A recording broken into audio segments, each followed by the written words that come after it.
아멘. 이제 우리 하나님의 말씀을 봉독해 드립니다. 오늘 우리에게 주시는 하나님의 말씀은 신약성경 고린도전서 15장 10절에 있는 말씀입니다. 제가 봉독해 드립니다. 그러나 내가 나 된 것은 하나님의 은혜로 된 것이니 내게 주신 그의 은혜가 헛되지 아니하여 내가 모든 사도보다 더 많은 수고했으나 내가 한 것이 아니요 오직 나와 함께 하시는 하나님의 은혜로다. 아멘. 제가 전에 신학교에서 공부할 때 중국에서 온 목사님들과 학교 식당에서 음식을 함께 나눈 적이 있었습니다. 궁금해하던 차에 제가 물어보았습니다. 중국 사람들은 어떻게 그렇게 음식을 잘 만드느냐? 온 세계적으로 중국 음식 하면 그저 아주 끝내주는데 도대체 그 비결이 뭐냐? 이런 얘기 저런 얘기를 재미있게 하다가 음식 문화 이야기로 돌아갔습니다. 그런데 중국 사람은 거의 100% 다 남자가 음식을 한답니다. 그런데 한국은 전부 여자들이 음식을 하지 않습니까? 그렇게 거리가 가까운 나라인데도 문화가 이렇게 다를 수가 없다. 또 음식을 만들어주면 그 부인이 그냥 고맙다고 먹어주면 좋은데 이 중국 여자들은 또 뭐 그렇게 잔소리가 많답니다. 뭐 그따위로 음식을 했느냐. 그것이 남자들에게 참 견디기가 힘들다고 그럽니다. 아주 딴 세상 같습니다. 바로 압록강 건너 중국에 대한 이야기입니다. 여러분 생각해 보세요. 한국은 여자가 음식을 하고 중국은 남자가 다 한답니다. 이런 이야기가 이렇게 오고 가는데 보니까 같은 테이블에 우리 한국 여자분하고 결혼한 중국 사람이 계신 겁니다. 그분 말씀을 들여다보니 어떤 상황이 나타나느냐 하면 이건 굉장히 여러분 중요한 문제입니다. 당연히 남자가 해야 될 일을 자기가 좀 늦는가 하게 되면 부인이 다 해줍니다. 예를 들어 자기가 바쁘면 또 부인이 시장도 받아준답니다. 당연히 남편인 자기가 해야 될 일을 부인이 해주고 있으니까 얼마나 좋은지 전폭적으로 부인의 은혜라고 하는 것입니다. 은혜 아닙니까? 이런 고마운 일이 어디 있습니까? 또 그런가 하면 한국인인 부인의 입장에서 또 어떠냐? 이건 당연히 부인이 자기가 할 일입니다. 시장에서 콩나물 사오는 것부터 음식 만드는 것까지 끝까지 우리 문화대로라 하면 다 자기 일인데 그런데 남편이 해준다고 하는 겁니다. 또 남편이 전적으로 할 때가 많이 있습니다. 더구나 그 요리 잘하는 중국 사람이 날마다 그 솜씨로 음식을 해주는 겁니다. 여러분 얼마나 고마운 일입니까? 생각해보면 이것도 전폭적으로 남편의 은혜입니다. 그래서 한국 여자가 중국 남편을 만나는 것은 복입니다. 또 중국 남자가 한국 여자를 만나는 것은 엄청난 축복이겠다 그렇게 생각을 했습니다. 여러분 그렇지 않습니까? 그런데 여러분 잘 들으세요. 여기에 신학적인 중요한 문제가 있습니다. 율법이냐 은혜냐 하는 겁니다. 마땅히 내가 할 일, 내가 해야 됩니다. 내 의무입니다. 하면 이건 율법입니다. 그런데 당연히 내가 해야 될 일인데도 불구하고 또 해야 될 이유가 없는데도 불구하고 저분이 나에게 해주었다. 이런 고마운 일이 없는 겁니다. 이것이 바로 은혜입니다. 여기서 중요한 문제를 생각을 해보았습니다.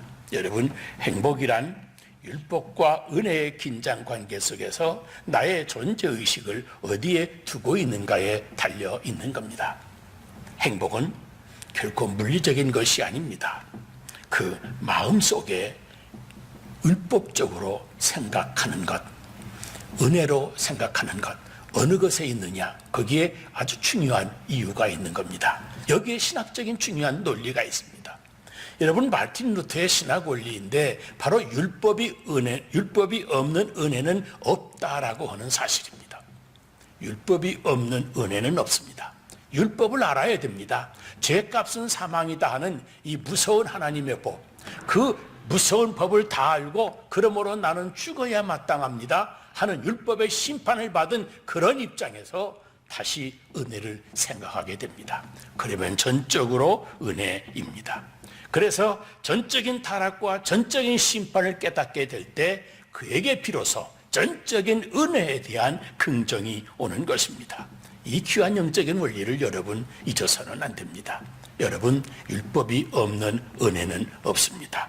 율법적인 심판에 대한 바른 심판 의식이 없이는 은혜도 은혜인 줄 모르는 것입니다. 그래서 문제가 되는 겁니다. 옛날에 그 백남준 씨라고 하는 예술가가 있었습니다. 세계적으로 아주 탑 클래스에 있는 한국 출신 예술인입니다. 여러분 생각해 보세요. 그가 거기까지 정상에 올라가기까지 얼마나 많이 수고했겠습니까? 그런데 그는 잠깐 병원에 입원해 있을 때 병원에 있으면서 이렇게 고백한 적이 있습니다. 그동안 허송세월 한 것에 대해서 자기 자신에게 화가 났다 그랬습니다. 허송세월한 것에 대하여 자신에게 화가 났다. 허송세월한 데 대하여 자신에게 화가 났다고 하는 겁니다. 그렇다면 여러분, 도대체 얼마나 부지런히 살아야 화가 안 나는 것이겠습니까?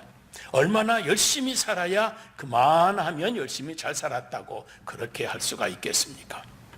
여러분은 최선을 다했다고 생각하십니까? 부지런하게 살아왔다고 생각하십니까? 이만하면 됐다고 생각하는 겁니까? 돌아보면 아직도 여유가 많았었습니다.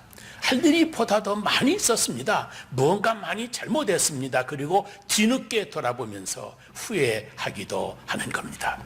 율법적인 관점에서 보면 이 자기 비판, 이 결국은 끝이 없는 겁니다. 원망과 불평, 좀 더 나아가서는 율법적인 관점에서는 그대로 절망할 수밖에 없습니다. 사실 우리가 하는 것, 복을 받을 만한 게 뭐가 있습니까? 우리 개인이나 사회나 민족이나 간에 하는 것이 복받을 것이 하나도 없습니다. 그런데 어떻게 오늘 우리가 이렇게 있습니다. 이야말로 전적으로 은혜가 아니겠습니까? 사실 은혜 아닌 것이 없습니다. 어거스틴의 체메력에 보면 그런 말이 있습니다. 하나님이여, 말하는 것, 생각하는 것, 행동하는 것, 그 어느 것 하나 죄 아닌 것이 있었습니까? 죄 아닌 것이 있었습니까? 그럽니다. 그러므로 오늘 나의 이대로가 은혜인 것입니다. 오직 은혜. 우리가 율법의 심판 앞에서 자기 자신을 바라볼 때 나는 점점 더 작아지고 없어지고 맙니다.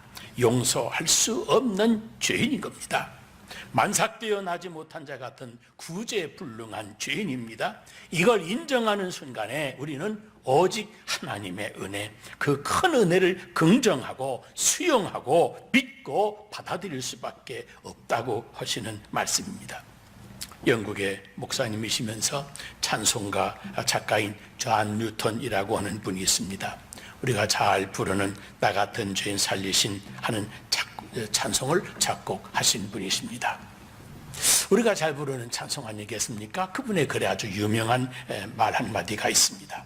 내가 만일에 천국에 가게 되면 틀림없이 깜짝 놀랄 일이 세 가지가 있다고. 하나는 그 사람은 틀림없이 천국에 와 있으리라고 생각했는데 와보니까 그 사람이 없습니다. 꼭 올 수 있다고 생각한 분이 천국에는 없다는 사실입니다. 또 하나는 저런 사람은 천국과 관계가 없다, 영영 구제받을 수가 없는 사람이다 라고 생각했는데 와보니 그 사람이 천국에 와 있다고 하는 사실입니다. 또 한 가지는 아무리 생각을 해도 나는 구원받을 수 없는 사람이라고 생각하는데 절대 구원받을 수 없다고 생각되는데 내 자신이 와보니 천국에 와 있는 걸 보고 자신을 보고 깜짝 놀란답니다. 이렇게 세 가지를 놀랄 것이라고 말했습니다. 결국은 여러분 전적인 은혜입니다. 전적인 은혜입니다. 사도 바울은 성경 말씀 가운데 나의 나됨은 그 자체가 본질적으로 근본적으로 은혜라고, 오직 은혜라고 그런 은혜를 확실하게 구체적으로 말씀하고 있습니다. 그것은 은혜를 은혜로 아는, 은혜를 받았다고 하는 것입니다. 저도 집에 강아지를 키우지만 미국 사람들 개를 참 무척 좋아합니다. 새벽에 강아지를 데리고 동네 길을 나가보면 줄을 이어서 가정마다 강아지를 데리고 나와서 걷습니다. 요즘에는 코로나 팬데믹으로 집안에만 갇혀 있어서인지 더 많은 사람들이 가족 동반해서 나와서 걷는데 모두가 다 강아지와 함께 걷습니다. 개를 사랑하고 같이 끼고 자고 개한테 아주 비싼 먹이를 사다 먹이고 개 음식을 따로 만들어 주기도 하고 아주 개한테 별짓을 다 합니다. 또 죽은 다음에 유산까지 물려주고 또 개 묘지도 만들어주고 묘의 비석까지도 세워주고 그렇게 개를 사랑할 수가 없습니다. 그래 어떻게 그렇게 하느냐고 하고 제가 직접 물어보고 직접 알아본 이야기입니다.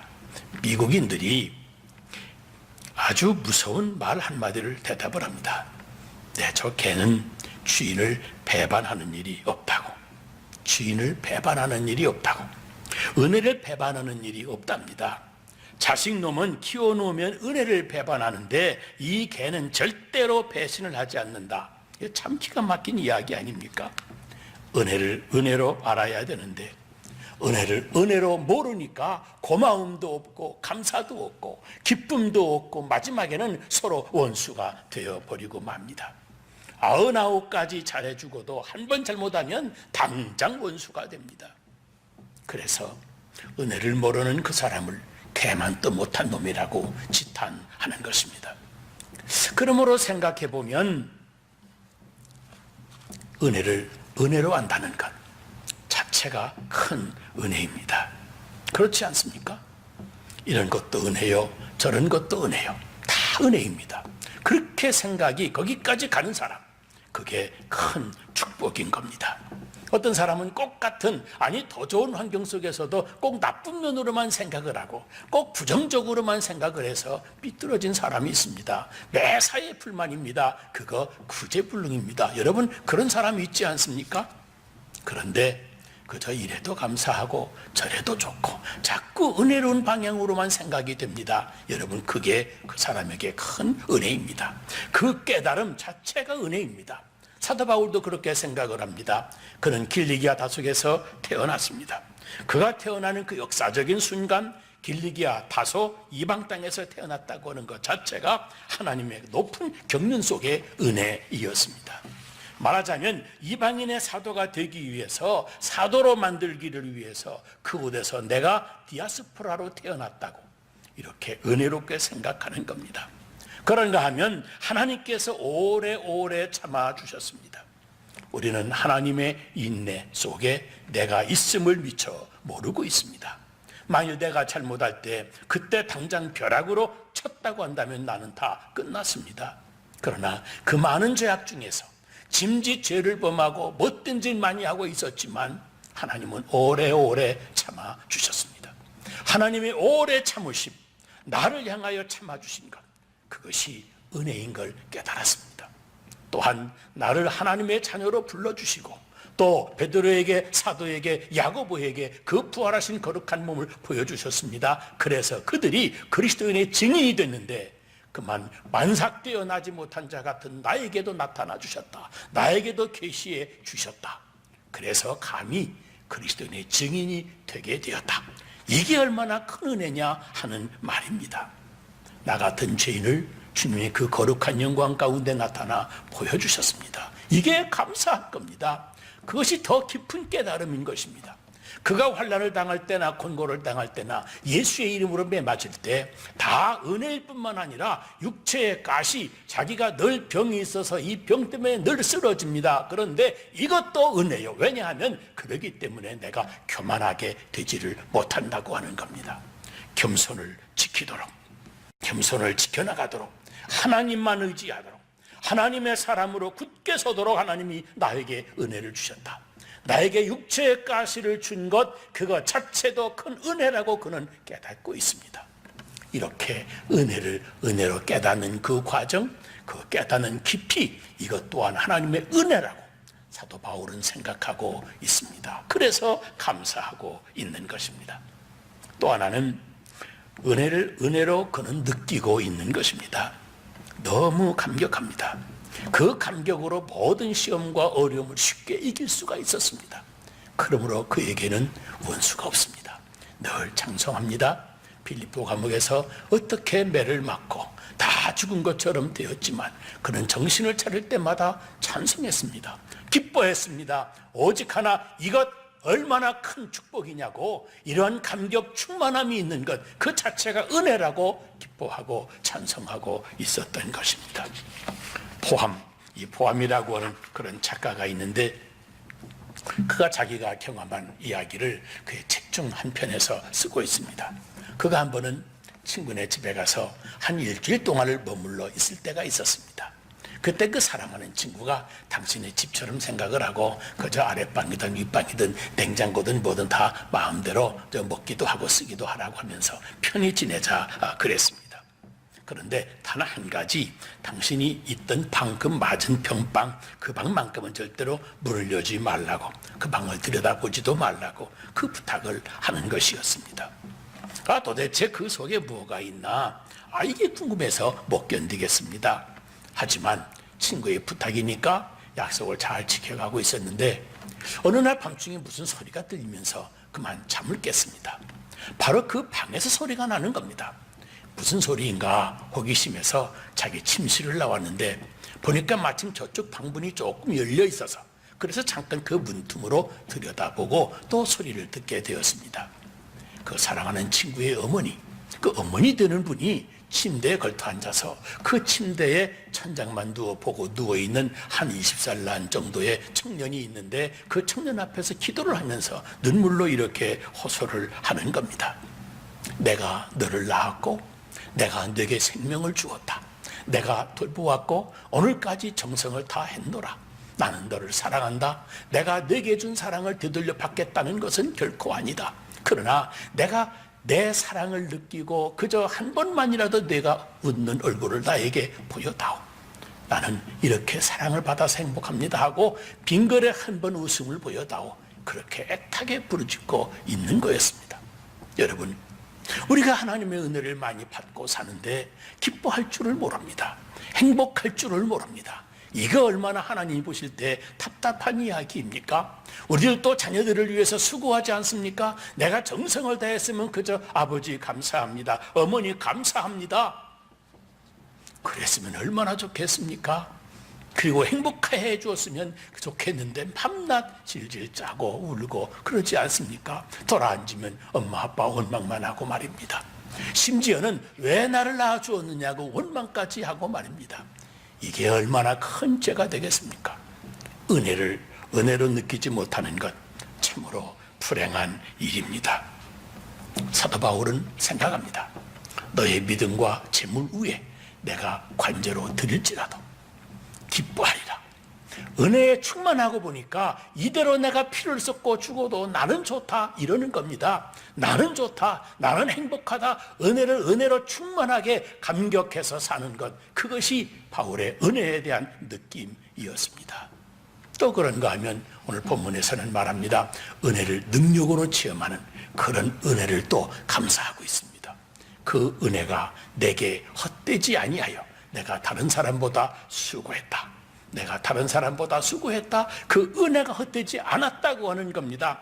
은혜가 생산적이라고 하는 겁니다.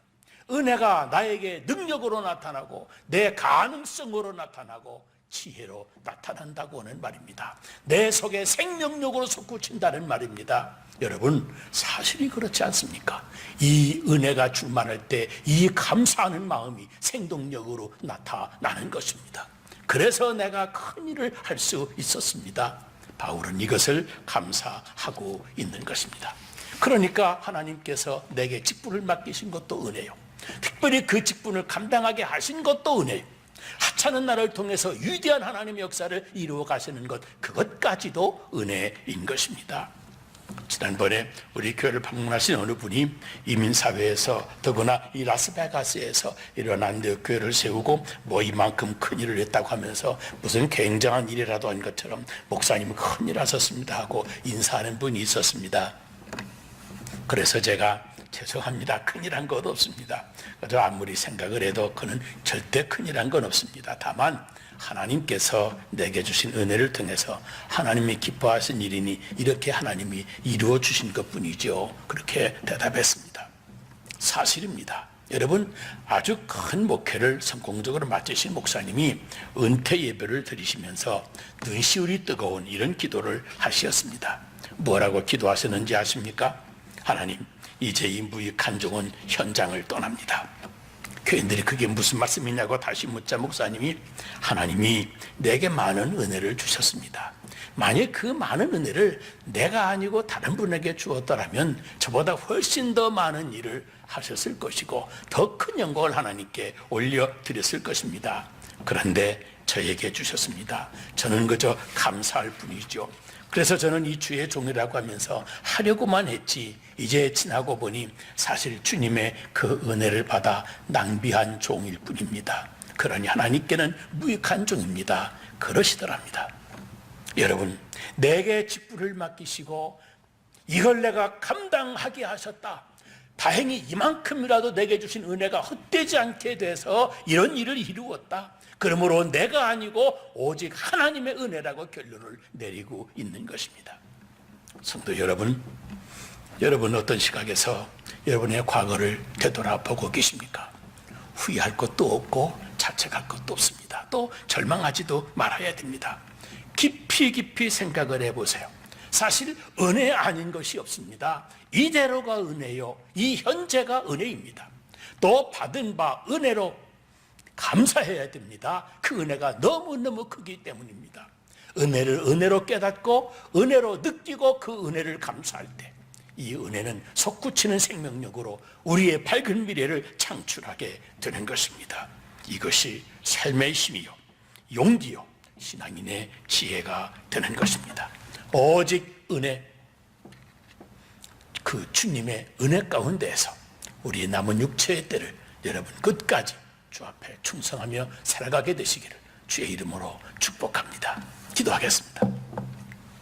하나님 아버지, 우리 자신을 돌아볼 때는 아무리 생각해도 은혜 받을 만한 존재가 못 됐지만 주님은 넘치도록 은혜를 주셨습니다. 또 오래 참으셨습니다. 끝내 우리를 부르셨고 우리를 이렇게 쓰셨고 우리를 통해서 크고 위대한 하나님의 역사를 이루어 오셨습니다. 그 은혜를 생각하며 오늘 또 감사를 드립니다. 순간순간 시간을 보내면서 오직 하나님의 은혜를 깊이 생각하며 감격하며 밝은 미래를 확실하게 관조할 수 있는 주님의 사람들이 되게 하여 주시옵소서. 우리 구주 예수님 이름으로 기도드리옵나이다. 아멘.